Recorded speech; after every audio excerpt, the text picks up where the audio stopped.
Welcome here to a very special Wake Up Call with Dan Tortora edition here as we celebrate recruiting locally in Central and Upstate New York. I'm here with Kardiear Shepherd, Cicero North Syracuse offensive lineman. And once again, Syracuse has decided in this new era with Fran Brown to go to the local community, something that I've been talking about for probably a decade at this point, the importance of student athletes in our community, keeping them in our community, and having them at Syracuse University, and having Syracuse identify and appreciate all of the homegrown talent that's here. So it is my absolute pleasure and honor to celebrate Cardi today with his offer from Syracuse and commitment to Syracuse. Cardi, how are we doing today? Hey, I was gonna say thank you for having me. Absolutely. Cardi, I got to start things off here with the hair. What inspired the style, the color? Bring me into the hair. Oh, actually, I just did this last night. I was just bored, You're just bored, so I so just nice. So now you got orange going on and the dreads and all that. So you wanted to have this for your. I mean, is this something you've done before? Have you done CNS colors or no? I mean I dyed my hair blue before and then blonde. This is really like a contrast. Okay. So for you, having your own style, your own flavor, your own way, the how would you describe Kardiear Shepherd? What is Syracuse getting from the hair to the game to the personality? What's coming to Syracuse? Um, I want to say like I think I'm gonna be good. It's just I know that I got a lot of people depending on me and stuff, and that I just want to show everybody what I'm capable of, and that's really it. For you, you said you got a lot of people depending on you. Bring me into that a little bit deeper. Just what you feel is not just you going to college, not just you having this opportunity at Syracuse. What is the extension of that? Who's depending on you, and what is that atmosphere like? Um, just it's like it's people, my friends, family, um, and then just everybody around me because I know a lot of people around in Syracuse and they all looking up to me uh to be great and make a name for myself. As I said in the intro, Cardi, there's this reality that Syracuse University in the football program was not taking locally. Guys like Mike Washington, who was at CNS, ends up going to Buffalo. You go back in history to other guys John Phillips, who was an offensive lineman, goes to BC. Noah Jordan Williams goes to BC. There's a bunch of people. Latavius Murray goes to UCF, and so on and so forth, that were in this community but went elsewhere. What does it mean to you that Fran Brown and this Syracuse coaching staff wants to recruit locally and is actually putting their money where their mouth is, essentially, by saying they're going to look in the local community, and now you're the third commitment that they've had locally after giving offers out? What does that mean to you to be a part of a new Syracuse day where the university is recruiting locally? I mean, I like it a lot because I feel like we got a lot of talent in Syracuse that nobody really look at. Uh, because like I don't know, I guess we're like a small town kind of, but I know it's a lot of good players out here that needs recognition, and so like I think that it's good for everybody, for Syracuse to look at us. So then now everybody else looking at us, and then we get more recognition from everywhere. And for you to know that there's guys that have come through CNS that didn't get looked at by Syracuse, didn't get offers by Syracuse, do you feel like you're carrying a torch for Cicero North Syracuse itself to show that just a few minutes from campus at Syracuse, that over at CNS there is this talent. Do you feel like you're carrying something for the Northstars as well? Uh, yeah, I do. I feel like that a lot of people are depending on me to um like bring stuff to the table, what I could do, uh and show what I could do in the classroom, and yeah, and just be a good man all around. You're staying at 6'7", at least 300 pounds, a monster on the offensive line. You can't teach height, but obviously when it comes to weight and being able to move and having muscle and different things that you can do in what you eat and the nutrition that you have overall and just what you could say about being 6'7", 300, what that does for you and how you're able to be agile as well. Um, there's some advantages and disadvantages because like your body always hurting. You never really get used to getting so tall so fast, and so that's hard with mobility and stuff like that. But again, there's advantages like being taller than people is an advantage, and you more strength and stuff like that. But overall, I like where I'm at right now. I don't think I want to get any more taller though, but I think I'm good where I'm at. And my mobility and stuff, I'm working on it right now. That's mostly what I'm working on because I'm so tall. And so like I'm doing yoga and stuff like that. Well, and that's the thing, like you said, I mean, can't teach height. And like you said, you grew up so tall, so fast. Prototypical offensive line, we look at 6'7", and that's a great height, right? On the to have on the line. But like you said, there's disadvantages that come with it. How have you learned to use it as an advantage? Like you said, you're doing yoga, you're doing different things for your body. It's something we don't hear about a lot. People see 6'7" on paper as an offensive lineman, and they're like, wow, that's awesome. But they don't talk to the offensive lineman about how you're dealing with that, how you're dealing with how that growth spurt came so quickly. So, what is yoga doing for your body? How's that helping you? And is there anything else that you do to help you to adjust to the fact that you had such a quick growth spurt? Um, so like when I do yoga, I would mostly focus on like my hips and ankle mobility because I need that when I'm bending and stuff like that. And so that really helps me out so I can get lower than more people because I'm so tall. So I'll be able to get low and have more leverage. And then like for eating, I eat a lot, and that's because I'm so tall and I'm big, so I have to eat a lot to get the right food in my stomach. So when you have this height and you have, being 300 pounds on the line, like I said, when we see it on paper, this is huge for Syracuse. At the same time, for you, like you said, you got to get used to it. When you're on the offensive line and you're bigger than most other people you're going up against that are on the D line or that are coming obviously defensively to try and get to the quarterback, how have you adjusted to people that are smaller that try to take advantage of where you're putting your hands and what you're doing? So, how have you adjusted to the fact that, yeah, it's awesome that you have the height, but when people try to do something to get by you or try to break away because of where you're set and where your hands are set, how have you adjusted to that? How are you adjusting to that? So last season I had usually my hands were kind of lower because of how tall I am, and so now like I'm trying to make sure I'm always staying low. That's the main part. That's what I'm working on right now. I gotta keep staying low and being more like I'm already fast for alignment, and Yeah. so I think that helped me a lot too because I can move fast and like these people can get by me, so people can't get by me. We know that on the field, pancakes are a thing. How many pancakes are you laying out there in a game?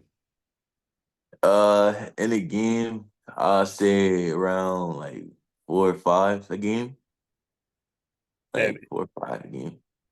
and Depends on. for you being an offensive lineman, is this something that you envisioned, Kardiear, when you started playing football? Were you always, like the taller kid? Were you always the bigger kid? Were you playing a different position? Did you want to do something else when you started playing football? How did you become an offensive lineman? Well, first I didn't want to. Actually, I didn't want to play offensive lineman at all. I didn't like it. I feel like they didn't really get no recognition and all that other stuff. But my coaches and everybody kept telling me like I could still make it to the league playing offensive lineman. So I just like said I'd give it a try, and I recently switched to offensive lineman like 2 years ago, and so I've been playing it ever since then. But I started off as playing wide receiver, and then I moved to defensive end, and and then I played tight end, and yeah, I was getting the ball and stuff like that. And then I played tight end all the way up till I think modified or JV, and then I stopped and switched to tackle. So when you, like you said, when you had the opportunity to play wide receiver and tight end, you spoke about your footwork, you spoke about different things you could do. You also spoke about your feet, your speed. How has being a wide receiver and being a tight end helped you to have that speed, have that footwork, have that change of direction? How did those positions help you become a better offensive lineman? Well, I don't really think that they helped me that much because I only played them for like a short period of time. So I box.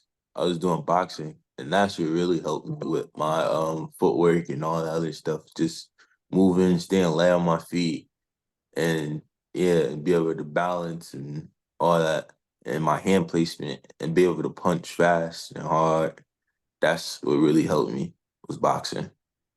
Speaking here with Kardiear Shepherd, who has committed to Syracuse on the offensive line. You said you originally didn't want to play offensive line because they don't get any credit, they don't get any love.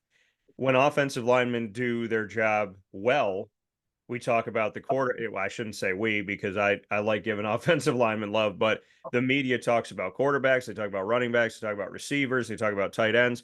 When the offensive line is doing what they're supposed to do, all the skill players get the love. How have you come to terms with the fact that that's how it is sometimes, that it's sometimes a thankless job?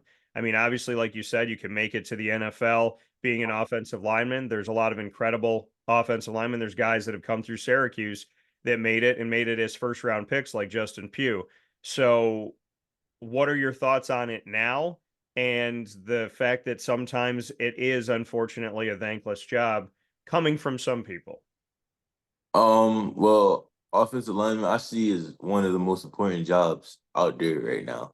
Yeah. Because without an O line, you can't really do nothing. But nobody really sees that. They just think, oh, you're not scoring touchdowns or you're not getting sacks or nothing. So like you're not important. But I think we're really one of the most important people on the field. Because without us, you can't do nothing. Yeah, and I think that that's the thing that needs to be talked about more in the media is the fact that those skill players only throw a pass or run the ball well or get that receiver, that tight end gets the ball out in the field because of what an offensive lineman has done to block and create those opportunities in a lot of ways. Blocking for passes, blocking for someone running the ball. Do you have a preference? Do you have a thought on which one you like more? Do you like the pass protection or do you like run blocking or both? Um, I like pass protection, I think, more because it's like it's fun I could do and I could do whatever I want because it's like a one-on-one usually with me. It's like a one-on-one and I don't gotta like figure out, oh, I don't gotta worry about where the running back's going or if he got it in my hip or something. I can just do what I gotta do. You think being a bigger guy out there on the field that at Syracuse, maybe there'll be times where teams will try to double team you and throw two guys at you to get around. Do you think that'll happen? And have you had experience with that? Um, I didn't really have experience with that. But I think next year, going into my senior year, I think people are going to try to do that. But yeah, I'll be fine. I got help. My my O line is good enough so I can help. They can help me. And for you, right tackle, left tackle, do you have a preference of which side of the line that you're on? I know that I spoke with Sean Hickey about it, who played at Syracuse a few years back, and he had to play left tackle and right tackle due to guys being injured. He had to go back and forth, and he talked about standing in front of a mirror and just like setting his body and then transitioning his body and trying to get himself to do, all the things that he has to do, but doing it the other way. Do you have a preference on which tackle Um, position? um, no, but preferably left because they make more money in the NFL. That's yeah. But I played right last year. Last year I played right. This year it's my senior year, Yeah. so I got to play left tackle my senior year, and so I'm working on that right now as well. Just trying to switch my stance up because it's like a whole different side. Well, and like you said, I mean that, and it's the blind side of the quarterback, and arguably being the left tackle for a right-handed quarterback is one of the top three positions in football as far as how crucial it is, if not the top position, in my opinion, because of all the things that you create or don't create by how a tackle is going to play the game. So being left tackle going into your final season at CNS, like you said, you're trying to do exactly that, set your body and make sure that all your mechanics are right and all of that. What are you excited about in playing left tackle at CNS for your senior season and getting that experience and that opportunity and that game film as you get ready for Syracuse? Um, Honestly, I'm just ready to have fun with my teammates. Just you know, going out there doing doing anything we could and just win and have fun. That's main goal right now. And I know that there's been a coaching change at CNS for your head football coach. How have you transitioned from that? What do you think about your new head coach and your new leadership and what that's like going into your final season? I think he's cool from when I was talking to him. He's very chill, laid back from my other coach. But I want to see him more like during games and stuff like that and see how he could what he could do during game. Yeah, and speaking about Jim Ryan as your new head coach, you said he's more laid back. How would you describe his personality and his coaching style? Um Probably like he's I don't know, he likes to watch and observe and he'll say some stuff, but mostly watch and observe. So for you, Kardiear Shepherd here with me, committed to Syracuse. You're not the only person locally that they offered. Speaking of Syracuse University's football program, and you're not the only person that said yes. Darian Williams, a wide receiver DB from Christian Brothers Academy, and Matthew Hahn, an offensive lineman from Christian Brothers Academy. They were both offered by Syracuse. They both said yes.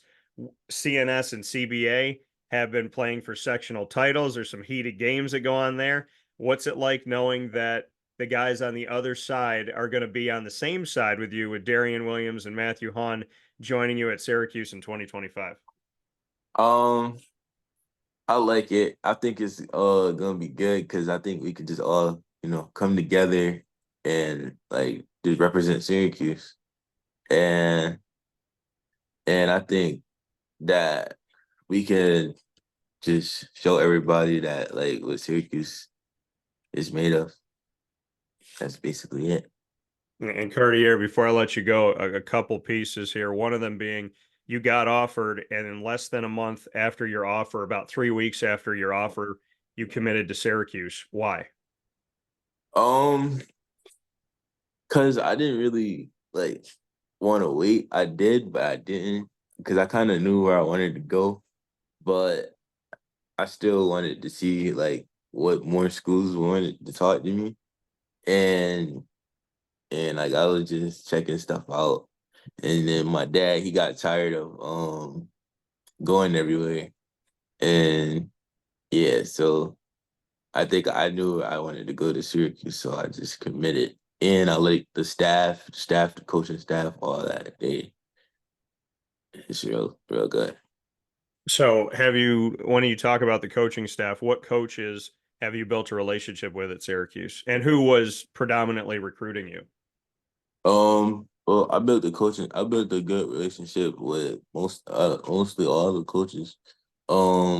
But mostly Coach D, uh, the offensive assistant coach, and Coach Dale, both of them. And then Coach Omar, I also actually met him in a barbershop. We were getting a haircut, and he was talking to me in the barbershop, and he invited me up to an unofficial visit. And I got invited to an unofficial visit. Uh, I built a good relationship with Coach Fran too. He was just talking to me and stuff, and just acknowledging me, and so that was good.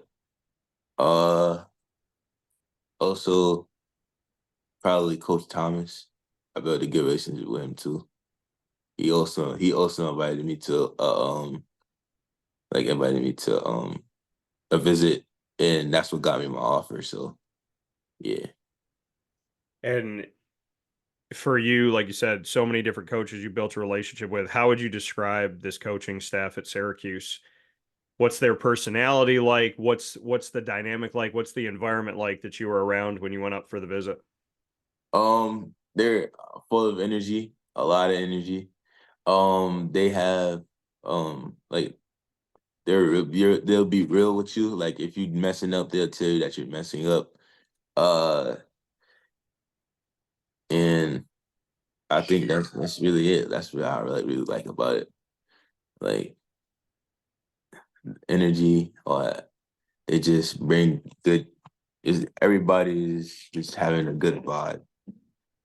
When you went up for the visit, there was media there because I think that was the day that I was up there as well. So there was a ton of people. There was media, there was a bunch of recruits, there was alumni from the Syracuse football program there. What was that like to be in that environment and that atmosphere when you're at a Syracuse practice and for spring ball and there was just people everywhere? Uh, it was like kind of shocking. It was cool though at the same time. It was like, oh, it's like a lot of people here, and so I was just I was just shocked Yeah. because like how fast everything was moving and like what they were doing. Did you spend some time looking at the offensive line drills and being over there? I know I was there behind one of the sleds just watching that. Did you spend some time over there? Yeah, I did. Yeah, I definitely spent some time over there, like what they were doing. Like the coaches from over there and how they were coaching. And for you, I mean, you're standing at 6'7", so it's hard to miss you there when people were walking by. Did you have anybody come up and talk to you and say hello and stuff? I mean, were people kind of like noticing that you were out there, or did they leave you kind of Yeah, yeah. The coaches were saying what's up to me, greeting me. Um, the just most of the staff was really nice, and uh, they were bringing me in and stuff like that. So you said yes to Syracuse. You got another season to play football. Is this commitment done 100%? There's no going back. What are your thoughts on it? Because we've seen in the world of the transfer portal and all these things that people give their words, they change them. So are you committed? Is this a done deal? Did you tell all the other schools, hey, thanks, but this is where I'm at? Or where's your stance on it?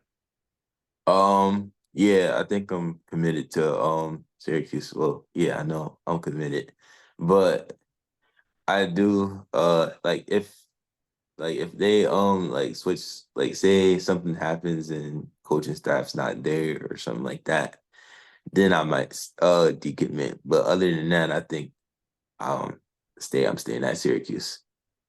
Coming from Kardiear Shepherd here from CNS, committed to Syracuse for 2025. We're going to do something called rapid fire as our final piece here, Kardiear. So you get to put me on the hot seat. I get to do the same with you.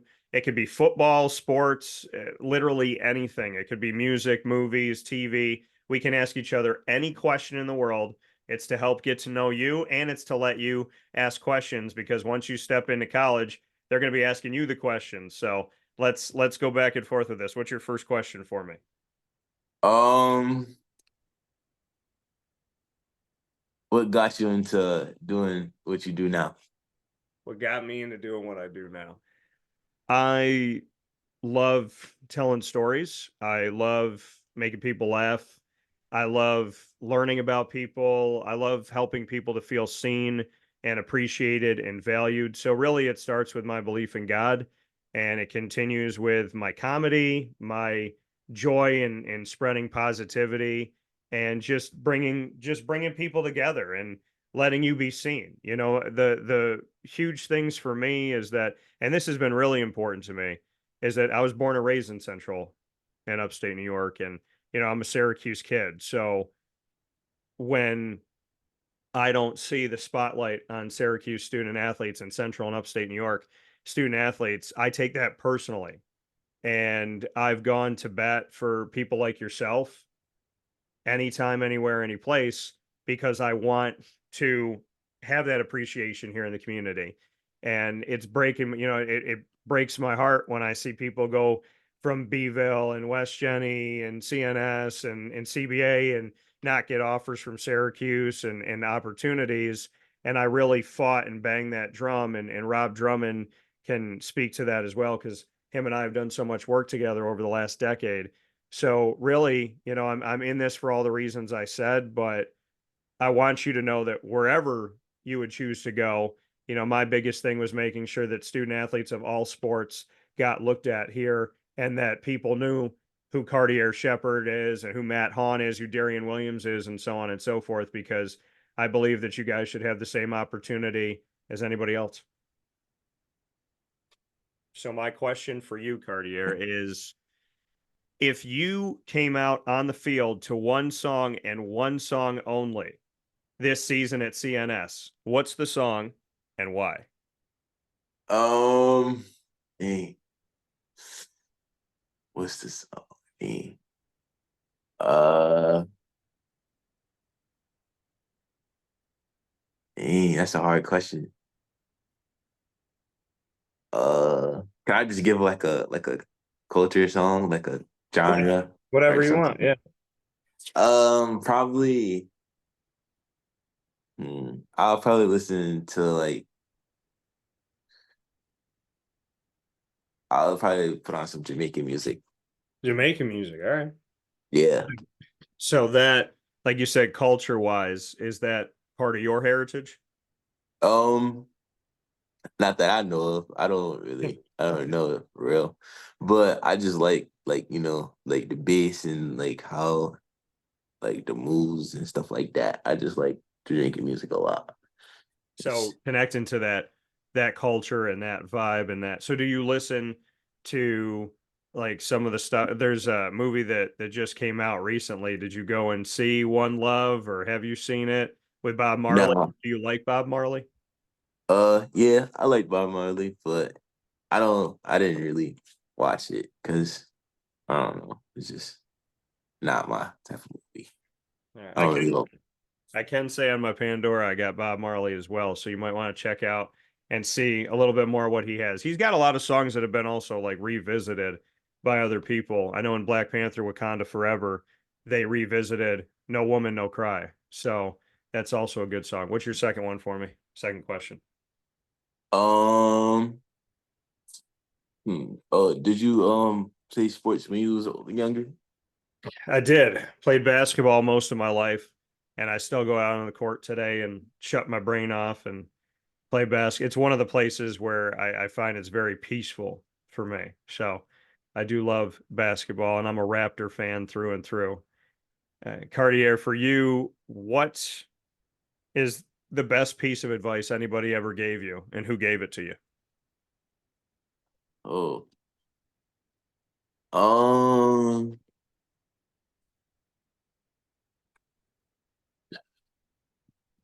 probably my dad. Uh, I know he be saying a lot to me. I don't really like. I don't really got like a phrase or something that he always say, but I don't know. Oh, so probably my dad every time like I need like I am working out or something or something and he to give me like an extra push or something, he always say 30 million. 30 million. Yeah.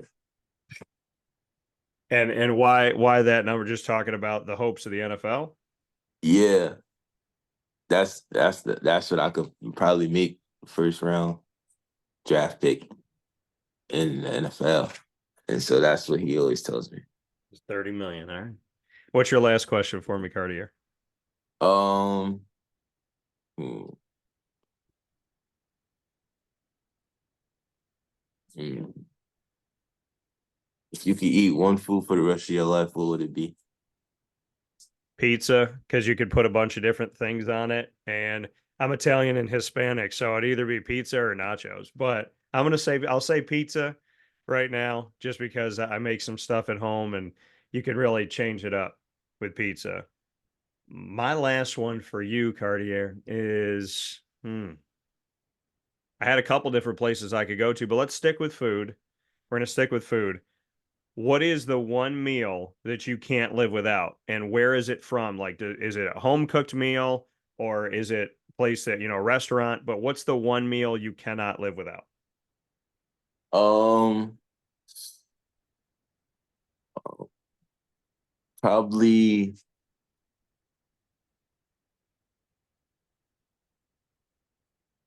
probably breakfast food. I love Breakfast. breakfast. I love breakfast a lot. Like breakfast food, like pancakes, French toast, bacon, eggs, stuff like that. Well, I got to tell you this. So at Mother's Cupboard, which isn't that far away from where you're at in school, 3709 James Street in Syracuse, I have my own sandwich called the Cuse McMother, and it's bacon, egg, and cheese inside of two pieces of French toast. Or have So, to try it. yeah, you're gonna have to try that, because I'm like you. And when you said breakfast food, I was like, all right. And you said French toast, you said bacon and eggs. I said, all right, yeah. So that's why I made it, because it's the happy dance of everything. It's got the sweet, it's got the savory, it's got it all, man. But breakfast food for dinner too. But with that being said, Kardiear Shepherd here with us, 2025 offensive line from CNS going into Syracuse, committed to the team and committed with the hair color as well. So, Kardiear, I appreciate you, man. It was good to talk with you here on the show today. I look forward to more conversations and, of course, seeing you on the field at CNS. So, God bless with everything and be safe. And we're happy to be keeping you at home. So, congratulations. Thank you.